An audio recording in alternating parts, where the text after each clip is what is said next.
She reportedly passed away due to a different illness, but her coffin told another story. Molly, a woman who worked in a factory in the United States, passed away so suddenly back in 1922 as a result of a jugular vein hemorrhage. Her body had begun to disintegrate very quickly a year before she succumbed, and this, without a doubt, drew the most attention. Her gums first started to tighten up and fill with pus before her teeth started to rot one by one. Her bones were beginning to deteriorate and fracture, making it impossible for her to walk until she passed away. The woman had passed away from syphilis, according to the certificate. But after a number of years, the unbelievable was found. There were other women in America who developed this illness in addition to Molly, and one by one, many of them started to pass away.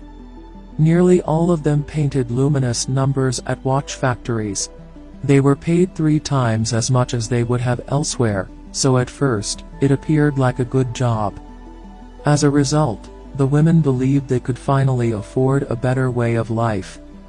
Before painting, teenage female employees, age 14 and older, would wipe the brush tips with their tongues. They naturally swallowed a small bit of the combination, which was radium, each time they did this. The factory claimed that this wouldn't be harmful, but the reality was that they were gradually destroying their lives. The first victim may have been Molly, but she was by no means the last. Sadly, although having various symptoms and drawbacks, her pals followed in her footsteps. They developed sores or holes in their skin, along with bone decay, and even developed mutant masses as their bodies slowly started to fall apart. These women were absorbing radiation without even being aware of it, despite the fact that it is currently recognized that any interaction with radiation destroys human tissue. There was absolutely nothing more that could be done because the harm was immensely greater. These employees were unable to go back. The girls were aware of their terrible fate after the first casualty. Not for themselves but for all the other girls and women who were beginning to work in those factories, there was still something they could do. So they made the decision to sue the businesses, and the court cases started.